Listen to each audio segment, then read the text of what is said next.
This talk show is brought to you by Organissima, New York.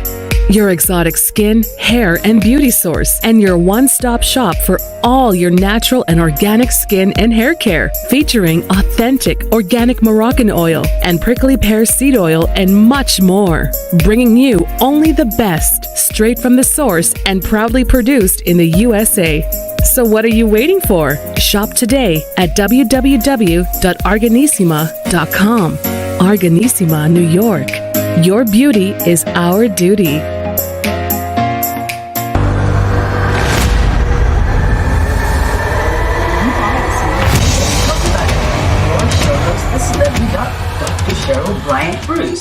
Holiday greetings, everybody. Hey, hey, hey, you know me, Dr. Cheryl Bryant Bruce, MD, the Celebrity Doc.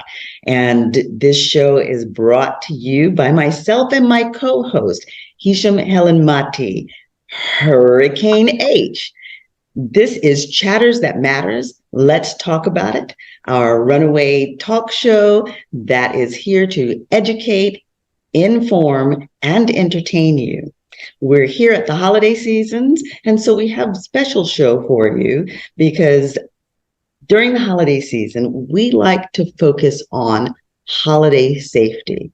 So tonight, we have brought in one of my very favorite firefighters, one of my very favorite people, and my very favorite little brother, Curtis Bryant Jr.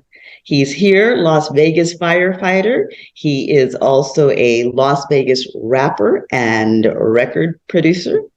And he is a featured actor in the movie that is just coming out, just premiered this week, N-Men, The Untold Story. And it is the story, the history of skateboarding that came out of Northern California. Sacramento was the birth of the skateboarding revolution that has turned into a major sport today.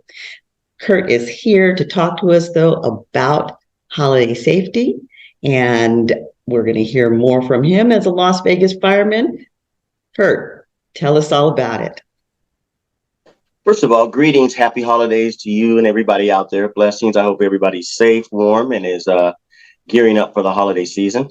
As my lovely sister said, my name's Curtis. I've been in the fire service for about 40 years. I'm about to wrap it up and retire, but I'm on here today as her guest to kind of just go over some safety tips so you and your loved ones can stay safe this holiday. The first thing I want to bring up is that during these holidays, we have a lot of people that come to our homes to either stay or just visit. And a lot of the visits, as we all know, turn into extended stays. And one of the things that I always tell people when you do have company over, whether they are scheduled to stay during the holidays or it just comes about staying, is go over your emergency plans, because we all know, things we're cooking, there's a lot of things going on, whether you're barbecuing, whatever you're doing, but go over your emergency family plans with your guest. Hopefully you've done that with your family, so your family knows in case of emergency, whether it be fire, gas, whatever it may be, they all know how to get out. First of all, how to safely egress your home, apartment, or wherever your party. If you rented a space, a hall or something, make sure you go over your points of egress with all your guests to keep everybody safe.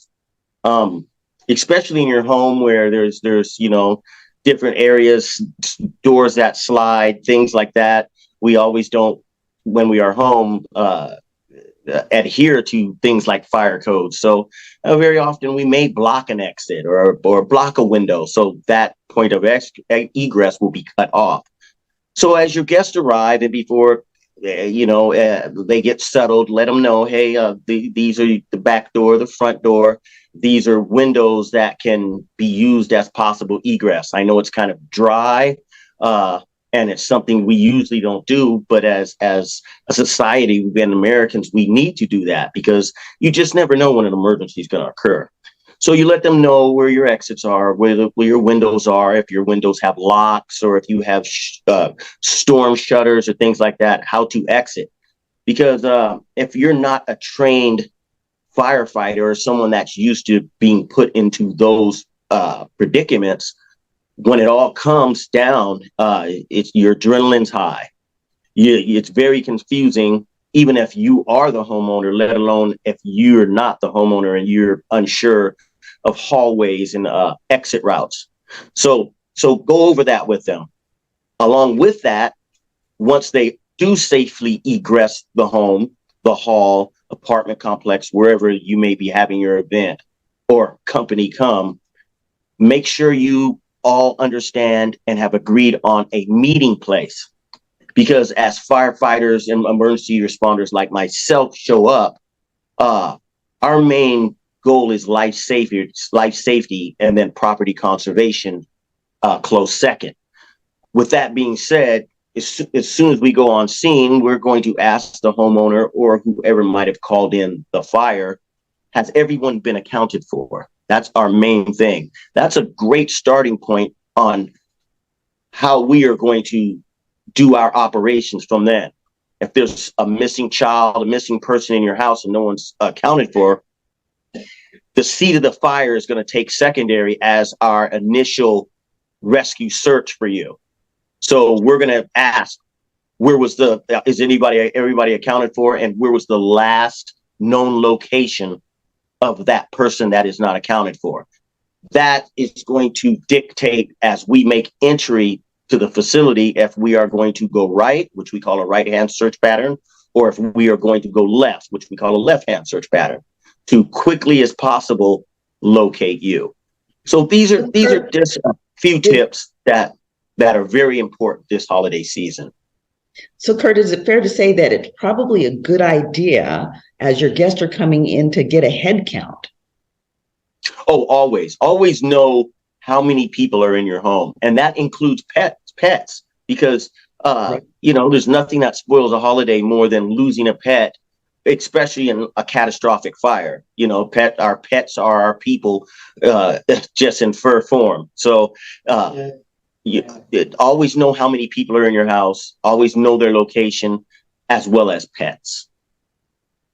Okay, excellent. Now, let's talk about in the unfortunate event that you do have a fire in your home. It's important for everybody to escape, but we know that a lot of times people don't die from the fire, but they die from smoke inhalation. So how do people deal with that? You now have a fire in the home and there's smoke. What should they be doing to make sure that they can egress safely? You're correct on that, sis. The most common deaths from fires is the uptake of combustible particulates. Most modern homes nowadays are built fire code to have fire alarms in their building. In their homes, they'll have a fire detector, and a lot of homes now are built with carbon monoxide detectors. Mm-hmm. So just backtracking a little bit, regardless if you're going to have company or not, make sure you keep, if your fire detectors aren't hardwired to your electrical system, to your home, and they are merely battery operated, make sure you keep up with that battery. Don't wait for it to start chirping to replace your batteries. Make a mental note, make a note in your phone, get your batteries in your detectors on a schedule, okay? And change all your batteries. That's rule number one, okay? And once there is a fire, say there is a fire, especially a kitchen fire, because 95% of the fires in the home are going to usually be kitchen fires, and then a close second of the cause is going to be electrical of some sort. Right. As a homeowner, be a responsible homeowner. You can go online, Amazon, any of the chain stores, Target, Walmart, and you can get you a portable fire extinguisher. The type of fire extinguisher I suggest everyone have in their home is an ABC fire extinguisher. And what is that basically used for? It's used for any type of combustibles. The A, which is the Class A combustibles, that's your cardboard, your papers, things of that nature. Your Class B will be your flammable liquids, which will cover any kitchen fire, as far as hot oil or anything like that. A lot of people will do fried turkeys and things like that. And so I always have a ABC extinguisher standing by. And the C of that is any type of electrical equipment that may catch on fire. There is another one, Class D, and that's for metals, heavy metals and things like that. But your standard ABC 6-pounder ABC extinguisher will do just fine. And you can pick those like I said, by any of the Walmarts, Targets, or online. It's a reasonable cost for a great deal of safety. So put those readily available in your home. If the fire is in its incipient stage, which is your beginning stage, once you purchase the fire extinguisher, read it. Learn how to pull the tab. Learn what it says on it. The instructions are pretty basic. It's like an AED. You read the prompts, it'll tell you what to do. But please, by all means, do that before it's time to fight the fire. And okay? Just for our audience, the benefit of our audience, because some people aren't going to know what an AED is, can you explain to the audience what an AED is? An automatic defibrillator. And that's more in the medical field, but an AED is just an automatic defibrillator that will auto convert your heart rhythms and give you a better chance just in case you have a myocardial infarction, better known as a heart attack. But buy the extinguisher, read the back. And with your family members, make sure they understand the proper uses of it, to include your kids, your children. Mm-hmm. I hope it never happens, but I've responded to fires where little ones were cut off from their parents, or in a panic, the parents got out of the house and children were left in the house. So, I mean, if there's a small fire extinguisher, which they come in 6-pounders, and show your child how to use it. Show your child how to use it and give him an honest fighting chance before we arrive on scene. Put it in an area that's readily available. Learn how to use it and know your limits. If that fire was a stove or gas fire and it has already caught the curtains and it's starting to advance past the incipient beginning stages, don't be a hero. Get out of the building. Don't even think about the fire extinguisher. But if the fire's small, it's on the stove or something, or it's in the garbage can, and you can safely and comfortably fight it. The fire's not taller than you. It's stationary in that room, hasn't consumed the room. Then go ahead and put the fire out, and then exit the building at all times. But that's what you buy the fire extinguisher for. So you might as well use it. Now, how about if you don't have immediate access to the fire extinguisher, which I do recommend if you have a fire extinguisher. Again, he says that the most likely place that you're going to get the fire is in the kitchen at the stove. So that fire extinguisher is best near the place where you're going to get the fire. But in the event that the fire extinguisher is not readily available, or maybe the pin won't pull or whatever, can you talk about smothering fires or what we can do aside from throwing water on the oil fire and why we don't do that? Can you tell us about that? Yes. And before I do that, though, like I said, in situations like this, everybody's going to react different, especially if you've never been in that situation and you're not trained. It's always safe. No one wants to lose their home. But if you have a doubt that you can safely fight the fire, evacuate and make sure everybody's out of the house. On your way out the door, you yell fire, fire, fire.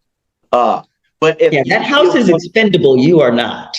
yes, but if you are comfortable and the fire is, let's say, contained to the stove, take a deep breath, don't panic, and look for the lid.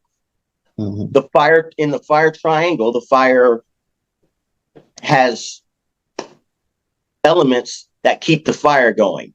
All you do is cut off one of those elements, whether it's the fuel, whether it's the oxygen, you just cut off one of those elements. In this case, you would cut off the element of oxygen by placing the lid on top of the pan. It smothers the fire out. You have to think.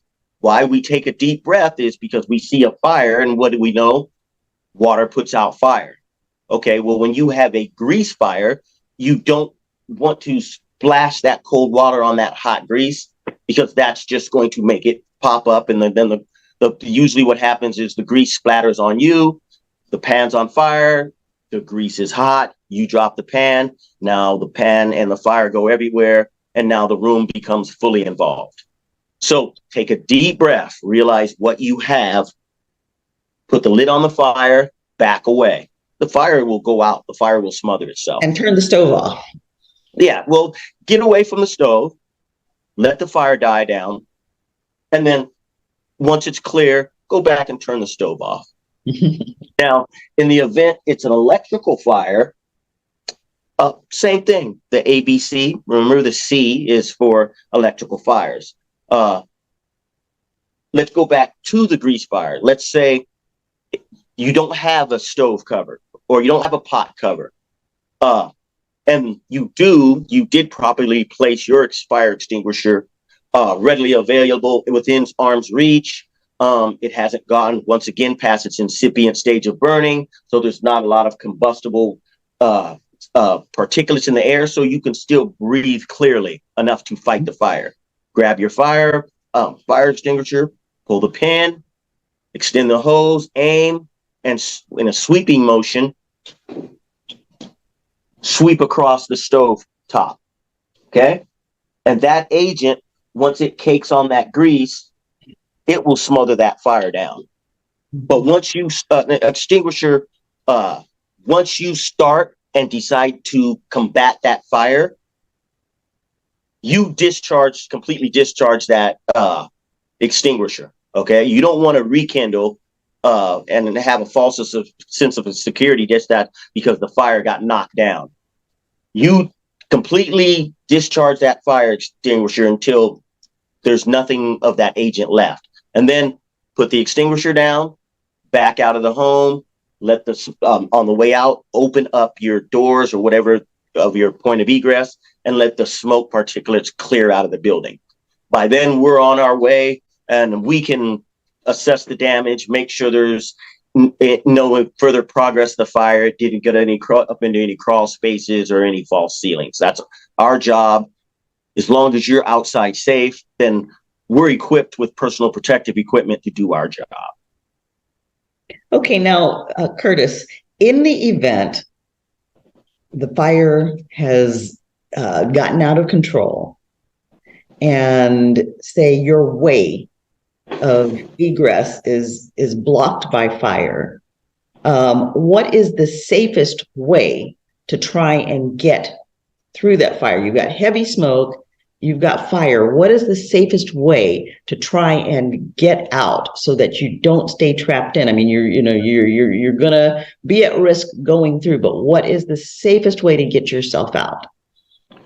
Well, at that point, because you just said that your points of egress are blocked. So at that point, you're not going to get out. So this is what you're going to do. We all know hot air rises, okay? Mm-hmm. So the good air, as we all know, is going to be lower. So the first thing you want to do is get down low and crawl, okay? You want to crawl closest and quickest to the furthest point of the fire. Okay, if it starts in the kitchen, you want to be in the back bedroom. Next, you want to be next to a window. If you can't break that window, which, maybe it has storm shutters or something like that, you want to break it from the inside, even if you can't get out, and just scream at the top of your lungs, I'm in here, I'm in here, I'm in here. Because when we get on scene and someone tells us there's 2 people unaccounted for, we are going to do, like I said, the right or left hand search pattern to find you. If when we arrive on scene, we can hear you screaming from the A side, B side, C side, D side of the building, that's as we make entry, that's where we're going to go first. So that's what you want to do. You want to get down on all 4, crawl, because that's where the good air is, to the furthest point of the fire, and you want to get into the bedroom or whatever room. You want to close the door. If you can, wet a towel, put it up underneath the door, so as the smoke rolls through, it'll have another barrier. You want to break that window or breach the wall if you can, and scream, "I'm in here." If that's not possible, go into the bathrooms, do the same thing, get you a wet towel, put it underneath the door to stop the advancement of the smoke, and just get into the bathtub, okay? Historically, these are the areas when we make entry as firefighters that we're going to look for you. The only other place that, when it comes into regards of children, is kids, when they get scared, they hide under beds. Mm-hmm. That's tough for us, okay? But so you tell your kids from Jump Street, as part of your egress and emergency plan, tell them never to hide under beds. That makes it really tough for us to locate you, because we enter a facility, it's dark anywhere. We don't know your floor plan. So we're bumping into furniture, we're looking for you, we don't hear anything. Under beds is a really bad place for you, for anyone to hide. So get in a bathtub, get into the back rooms, close the door, wet rags, put them under the door, and keep low and keep it moving. Perfect. Now, you talked about having a fire safety plan. How often should people go through a fire drill? Because I know that the drilling is really important, because I had the experience. I worked in Texas, and I had the pleasure of being one of the original physicians when the hospital was opening. So I was part of that planning. And as part of the planning, we had the fire safety planning, and we had our first drill. And I like to use this one as an example, because it was an example that even people who are trained in the excitement of the event that can forget about their training, and some of the medical personnel didn't do very well, but some of the fire department even didn't do very well, because at the end of the mock scenario, they couldn't find 2 of the firefighters, and they're like, well, where did those guys get off to? Well, they had managed to get themselves into the elevator and got locked in the elevator when the elevator shafts closed for the fire. So, they didn't follow their usual protocol. And if people haven't drilled, which is why we have mock drills, then in the chaos and the excitement, the adrenaline's pumping, you're not thinking clearly, and you might not go through the scenario very well. But the more you drill, the more it becomes kind of rote for you. So how often would you say that we should drill to get to that point where we're likely to go on to automatic and just function the way we need to get through the situation before we fall apart? Because after the adrenaline is gone, we all fall apart. So how often do you think that we should drill our fire safety with our families? Here's the thing. A lot of it depends on the aptitude of your family. I mean, mm-hmm. I could tell you, do a monthly drill. I could tell you every 6 months. I could tell you, your family. You the layout of your house. If I live in a 2-room apartment, do I have to do a fire drill that much? No, because there's usually going to be only one exit, or possibly 2 means of exit. It mm-hmm. depends on the complexity of your home. It depends on how many people. It depends on, do you live in a multi-story, a 2-story home where mm-hmm. people can be at different areas. There's so many variables. I would say initially get together, work the plan out, get an extinguisher, and during that month of first putting this plan in, hold several drills to include, okay, there's a stovetop fire. Okay, in the third bedroom, there's a simple trash can fire. Do these scenarios so everybody gets on the same page, and you can even include with that at that same time, okay, there's a trash can fire in bedroom 2, in Johnny's bedroom. There's an extinguisher there. It's put out. There's a heavy buildup of smoke because it caught the curtains on. And you can incorporate the egress drill with that fire drill. And what that does, it gets everybody in an automatic mode of thinking versus adrenaline and panic, because now you're going to think of fire, fire, fire. Okay, within a fire, what are my first steps? Can I breathe? Do I see smoke? Do I know where the fire is? Do I know where I'm at during this fire and where my closest egress is? You're going to start thinking like that. You're going to start thinking like a fireman. So, do 2 or 3 drills in the first, the month that you develop the plan, and get an extinguisher, And after that, like I said, it's the aptitude of the family involved, once it becomes a happen place that what you're doing, then, you can, every 2-3 months, every 6 months, whatever, go ahead. It just depends on your family and your situations. I love that. I absolutely love that. Now, let me ask you this, because we've talked about stove fires and things, but again, we're here at the holidays, and let's talk about Christmas trees and candles. I know that when we were growing up, we had those big Christmas bulbs on the strands that got very, very hot and would set the trees on fire. And so now they've got the little twinkling lights that tend to stay cool.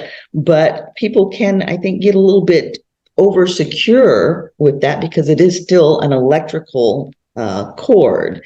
So, what are some of the things that people can do to keep the home safe when they're using a Christmas tree and Christmas lights and the candles? I mean, it's not just Christmas time, it's Hanukkah and Kwanzaa, and a lot of people are using candles and such. Well, as far as Christmas lights now, the UL laboratory has, they've put stricter, over the years, they've put stricter regulations on Christmas lights and things like that. And now today, with everybody trying to be more conserve energy, most of those are going to be LED anyway. So you're not going to get the heat buildup. Even if your tree is paper dry, you're not going to set those trees on fire just because the way the industry's lights are made. But the main thing is take a common sense approach. Be vigilant. Put water under your tree. Make sure your tree doesn't dry out. Make sure your tree isn't close to a heating element.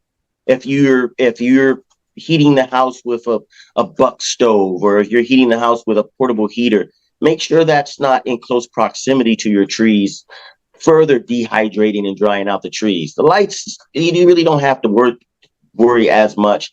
And the thing with most lights, which most people do anyway, in the year 2020, is they put all their lights on timers. So the Christmas tree's on and you set it for 10, 11, everybody turns in, the tree lights go off. But with them being LEDs, they don't heat up to that point anyway. And as far as candles, you got to take common sense has to come into play. You got to be vigilant to someone has to be the responsible adult to say, if we light the candles, we got to put the candles out, and don't place the candles in an area, look up, look down, and look around before you place that candle to make sure that flame isn't going to be impinging on something through convection that it's going to eventually catch on fire. You have to take a common sense approach for you and your loved ones. Now, at this time of the year, a lot of people in their decorating choice, they put the candles into a paper bag. Do you recommend against that? You know what? Depending on your religion and things like that, that is a commonplace. And they have no bag. They have no burn bags. They have bags that are coated, the insides that are coated with kind of a fire retardant thing, just for those purposes. Just like when you see the people during morning and they'll lay out the floating candles and they have them. So make sure you get the products that support that. Don't get your everyday bag from the you out shopping someplace and put a candle in it and burn it. It's not gonna work out for you well. So once again, a little common sense has to be in play. Use the proper things if you're going to indulge in those type of ceremonies and things like that. Mm-hmm. And they also have those little LED candle lights that you can put into the bag. Yeah, you can do that. A lot of people are, especially if your family's from the old country, they're going to be more traditionalists. So they're going to use candles. It's just a common sense thing. We have to stop and think about the hazards of what we're doing and how we can prevent emergencies and accidents. It just takes a second of time of prevention to save your life or have you enjoy your holidays without a catastrophic, an event or an emergency occurring. Mm-hmm. Absolutely. So again, if you can just sum that up, 3 to 5 points that these are the things that you really have to do. First of all, as you're going into the holidays, take a walk around your home, get your decorating plan, your company plan, put the plan together and have that incorporated with your emergency egress plan. Look at your decoration displays. Make sure you're going to have a display that's safe. Make sure it's adequate for what you want to do, but don't what we call fire load something, and extension cord safety. Most homes now are equipped with GFIs, ground fault indicators. And so if you overload that outlet, it's going to pop the GFI, turn everything off. Okay. So we've been talking about fire safety and things that we typically are going to experience in the city and in the suburbs. We can still experience this in the city and in the suburbs, but out in the countryside, like where I was living before, a lot of the households actually use wood-burning fireplaces to heat. And, certainly anybody who has a fireplace around the holidays, if they are in the city, they'll want to crank up the fireplace because it's merry and it's atmosphere and the whole bit. So can you talk about fire safety as far as fireplaces go and prepping fireplaces and managing fireplaces if we are going to have our fireplaces active during the holidays? All I can really say about that, I don't have a vast knowledge of that, but it takes the common theme I've been saying is take a common sense approach. Make sure the soot build up on your fireplace, get it cleaned. Your chimney, make sure there are no birds' nests, and no birds roosting in your chimney. So as the smoke rises, it doesn't catch that bird nest on fire, causing the nest to fall down into the fire.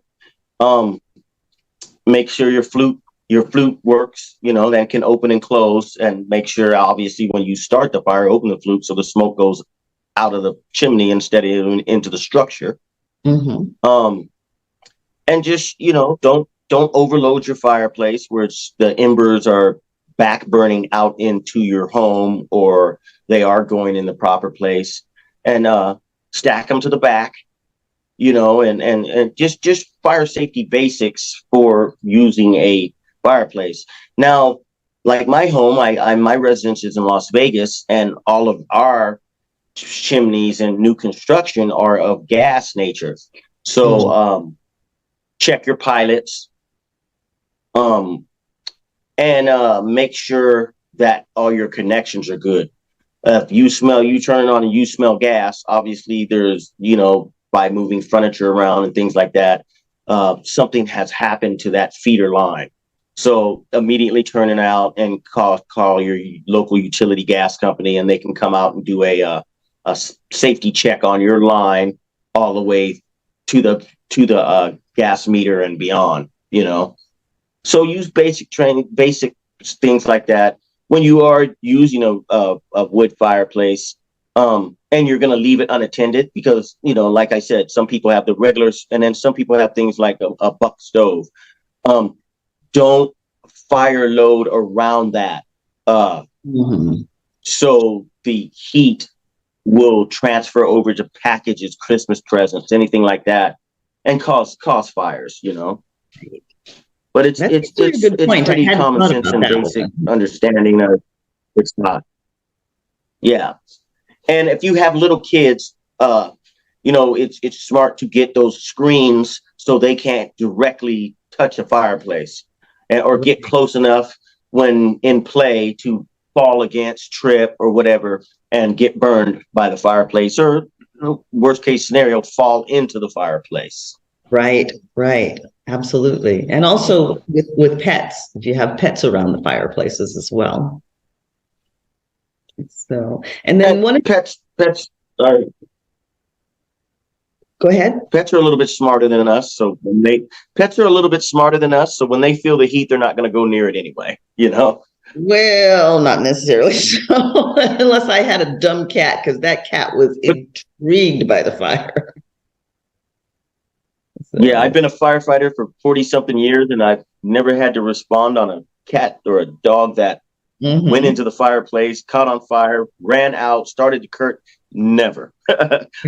Never had to. So that's, I mean, it wasn't a matter of the cat catching itself on fire, but it was batting at things, and if you don't keep that door closed, it will bat at stuff, and some of the stuff flying out, because especially as the fire is starting to build up, you'll get stuff flying out of the fireplace. And if the cat bats at it, or the cat's running by it and playing around it, it can move stuff around and set up fires. And I brought that one up because I did have the cat do that. So, and then the other thing though that is a big deal is that when you're cleaning that fireplace out and you put the embers in the bucket, and they may look like they're out,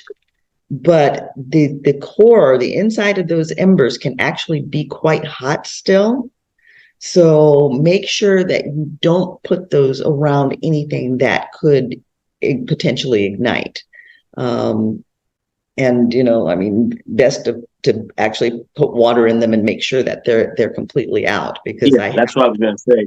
You always should take it one step further. Go to a safe place, pour water in there, and let it sit, and let the container cool down before you put it back in its place. Yes. Yeah, absolutely. So those have been some great safety tips for fire safety. And that was the crux of what we wanted to talk about in this particular show. But because this is really a very special occasion, my brother is here in Sacramento. As I said, he's a Las Vegas firefighter, but he is here in Sacramento, and he is here in Sacramento specifically for the premiere of NMN, The Untold Story. So I'm going to give you a minute, Curt, to just tell us about the movie and the experience. Share that with our audience. The Inman story is basically, in a nutshell, when skateboarding started in California, and 60s and 70s, 80s, when it's really progressed from taking steel wheels off your sister's skates and nailing them to a board to actually, And yes, he we're did going do to that. make a toy that we're going to make a toy that actually is for skateboarding. Northern California and Southern California was right in the crust of that. I mean, you have the especially Southern California, because you have the beaches and what are the Beach Boys and all that? What are they known for? Surfing. Well, when there was no waves or it got too cold to surf or whatever, they still wanted to keep up their skills and practice their surf motions, so they would ride skateboards. As skateboarding got to a point where it was profitable, skateboards started to advance. They went to trucks that could actually turn, and trucks are the things, think of them as axles. The wheels attached to the trucks, the truck attaches to the board. They started making trucks that could turn, so you could, do circles and then do turns on sidewalks. And then after that, the urethane wheel was soon invented, so now you could actually ride on the road with a smoother ride. And then it just progressed from that, used to be wood planks, and then it went on to laminated boards, to fiberglass boards, it just went through a series of changes to try and make better equipment. And then the advent of PPE, personal protective equipment, helmets, gloves, wrist braces, shoes, everything started becoming the norm for skateboarding. Well, at that particular time,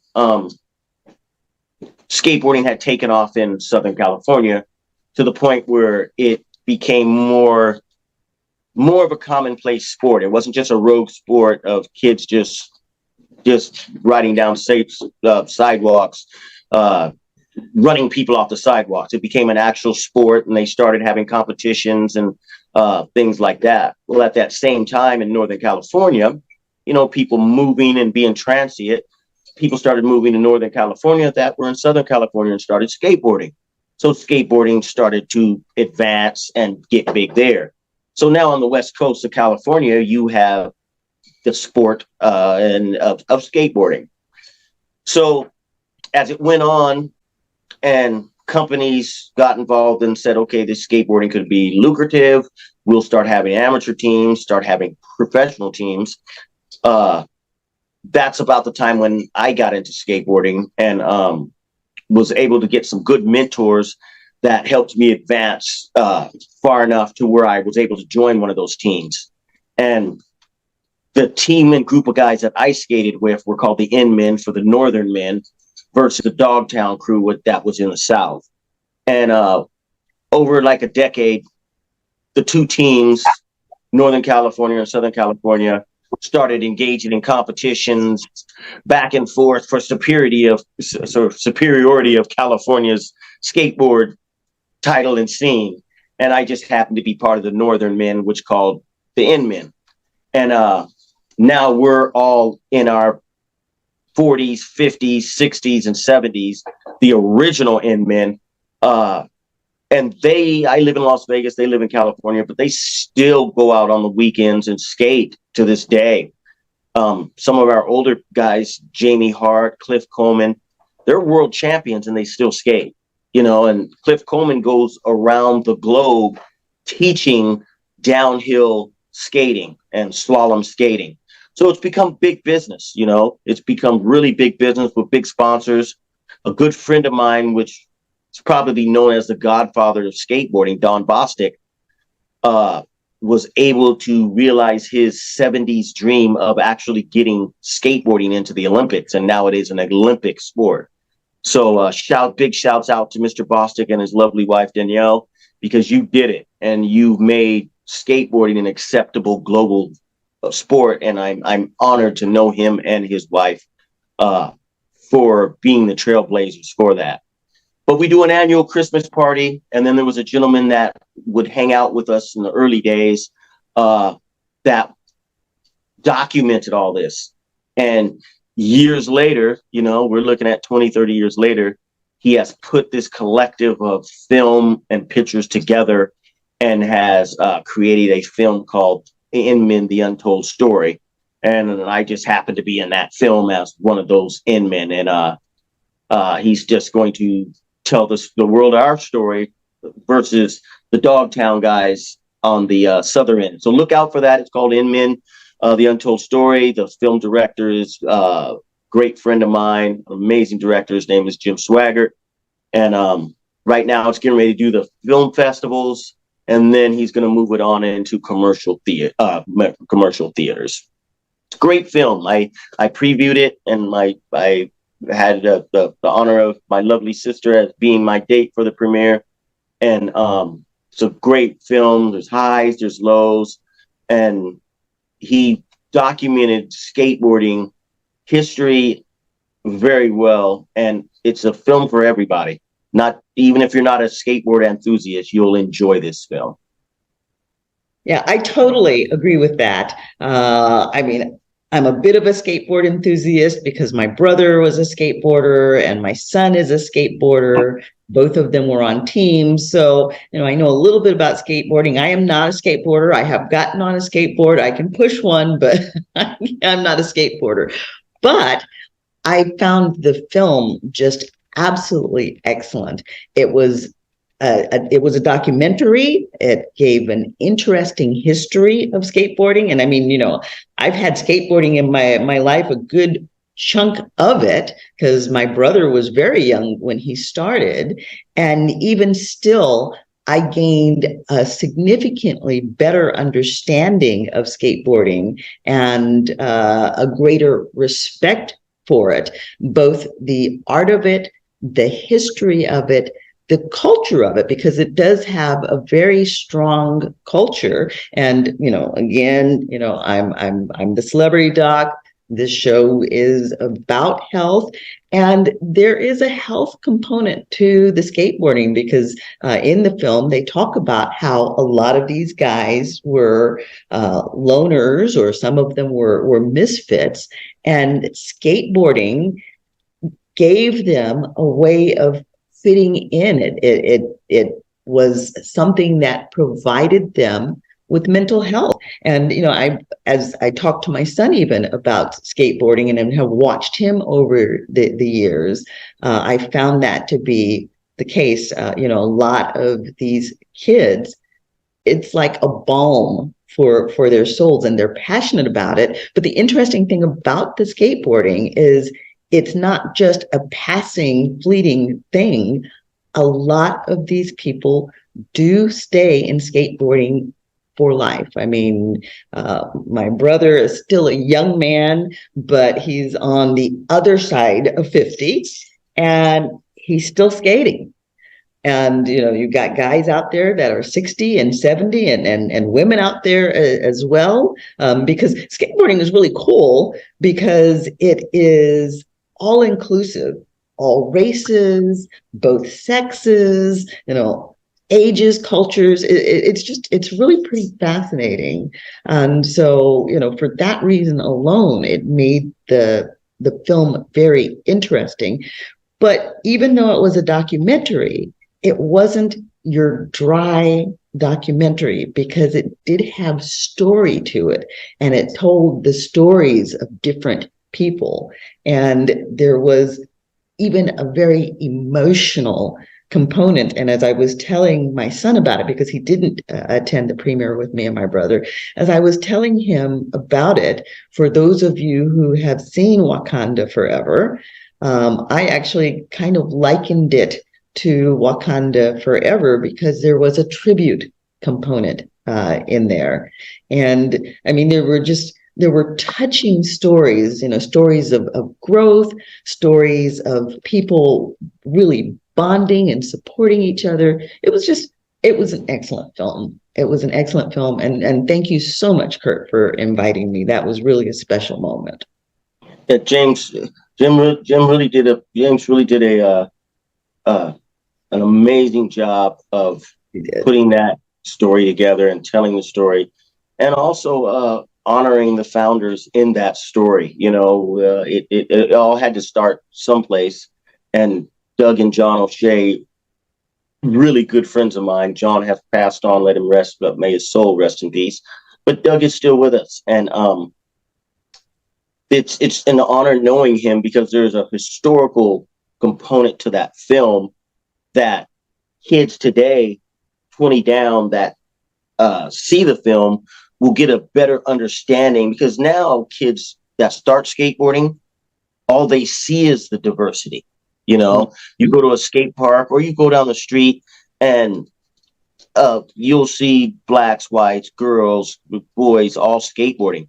But back in that day, there was only two in that You era, as you remember see it. in the film, people of color that skateboarded. One Yeah, was the you founder, remember it. Doug, and I was the other one. There was a few others sprinkled in, you know, of Spanish descent. We had some Orientals, but it was mainly a Caucasian type sport, you know. While uh,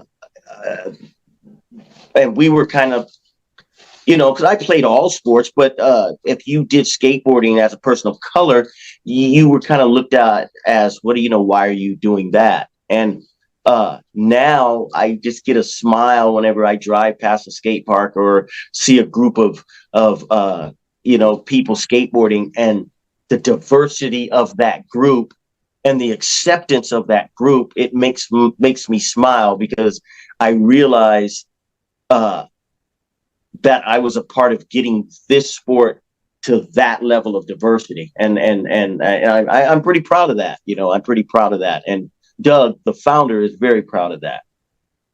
Yes, and you should be. I mean, it is a big deal, and it has been a positive influence on the lives of a lot of young people, a lot of young people who would have otherwise been kind of lost out there, found something that they could embrace, that gave their lives meaning, that helped them to feel positive about themselves, and helped them to mature into productive adults. I mean, you know, these were the kids that were kind of on the edge, and some of them, you know, were getting into trouble. And now you run into these end men, and you know they're doing all sorts of things, and you know, some of them are pillars of community. We've got firemen. They're doing all sorts of things, and actually, I have a funny skateboarding story, because I had gone to visit my brother in Vegas, and one of the things that the End Men were known for was skating pools, and there was a pool in Vegas, and it was empty, and so we went to skate the pool, and we went to skate the pool with it was a lawyer, right? The guy that went with us was a lawyer. It was you, me, a lawyer, and I think Devante went, and the police did eventually come along. And we were laughing and joking about it, because we were saying, oh, well, that would just be a great headline. And a doctor, lawyer, and firefighter arrested skating pool. And Cheryl Girl wasn't skating the pool, because I'm not trying to do that. You know, because these guys actually, they're, you know, these pools are like 6 foot. And I mean, they even have higher drops than that, and they're dropping into these pools to skateboard. So, you know, kudos to them for courage. That it takes a lot of brass to do that, and there are a lot of broken bones accordingly. But you know, I mean, skateboarding is the kind of a sport that, even though these guys are getting broken up, they're still going back to it, and they're still loving it. So, you know, I think it's kind of like golf. It's addicting, you know. Well, for us, there's an element that, unless you're a skateboarder at a certain level, you're never going to get. Oh, yeah. For a lot of people that skate at a certain level, it's escapism to the utmost. I mean, because you got to actually think, we are going against so many of laws of physics. Right. As the globe is rotating in a certain direction, we're going the other direction. Sometimes you're going backwards. Gravity's trying to push you down. we're defying that. We're going up. You stand on a skateboard a certain direction. Skateboarders sometimes stand on it the other direction, and they're actually not on the planet because they're actually rolling on the wheels. So if you think about it, it's complete escapism of so many things that you skateboard at a certain level, as a lot of my friends are still skating, and it just takes them to a different realm. You know, they are connected to movement, and it's almost like a Zen type thing with them when they're doing that. You know, I've got like people like Jamie Hart and Cliff Coleman. Like I said, they're going 70 miles an hour, you know, in Europe down a hill on a skateboard. Yeah. You are dialed in. Yes. You don't care about your mortgage. You don't care about anything. You are dialed in and you are along for the ride. And that's like Zen for them, you know. Yeah. Now let's talk about the new skateboarding, because the skateboarding has changed over time, and the things that these kids are doing now are insane. I mean, it's art, it's beautiful, but it's crazy. Let's talk about that a little bit. What's that look like compared to what you all were doing? It's you know what, as far as risk value, it's not any crazy. You know, they go off rails, they do things like that. But yeah. Well, what you were doing was crazy. I mean, if you're on nothing but a board and you're going down a hill at 70 miles an hour, and you know this is soft flesh, and if it contacts that pavement, you're going to do damage. And I mean, I've seen some gnarly falls on skateboarders. So that's crazy. The skateboarding changed, whereas the street skaters don't do a lot of vertical, deep bowl riding like that we did. They do street skaters where they do stairs and things, rails and all kinds of different like that. But, you know, I'm not going to take anything from them, because the tricks that they're doing on those rails and things are tough. You have to practice hours and hours. My hat's off to them. So, I mean, it's like any other sport, ice skating, skiing, whatever. The sport's going to evolve. It's never going to stay stagnant. There's always going to be equipment that's going to let you do things out of bounds of what you used to do. And that's what's happened to the sport, you know, which is good. It is a sport. It really is a sport. Oh, I just, like I told you, it's in the Olympics. It's a sanctioned Olympic sport. It's no, you know, so, I mean, and like a friend of mine said, in the movie, everybody dresses like skateboarders now. You don't see too many people dressed like ice skaters. Right. And who are they watching in the Olympics? They're watching, like he said, they're watching the ice skaters, and they're watching the skateboarders. You know? And usually it's the skateboarders, you know. That's right. And they're waiting for the half pipe of the snowboarders, you know. I mean, so the sport itself is now mainstream across the globe, you know. Mainstream and ever evolving. Yeah. And the Inmen had a part in pushing it historically, along with our brothers down south, the Zephyr team, Z Boys, the Dogtown Boys. And I'm just happy that I was there to see it all unfold and see a new sport created. And I'm just honored. I'm still friends with all those guys.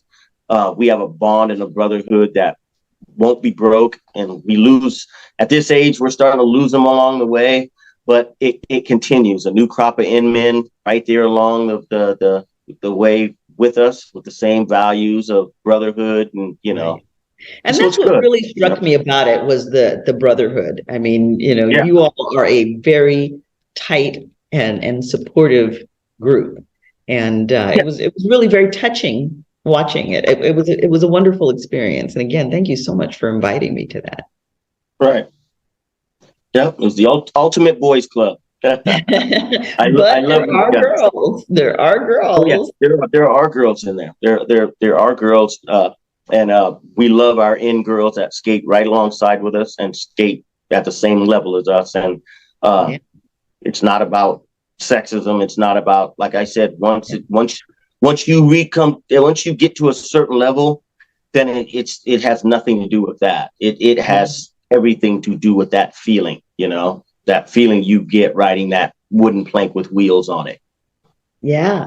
I mean, I was really proud of the ladies. I mean, they were stepping up and receiving awards right along with the men. And I mean, they were tough. They were gutsy.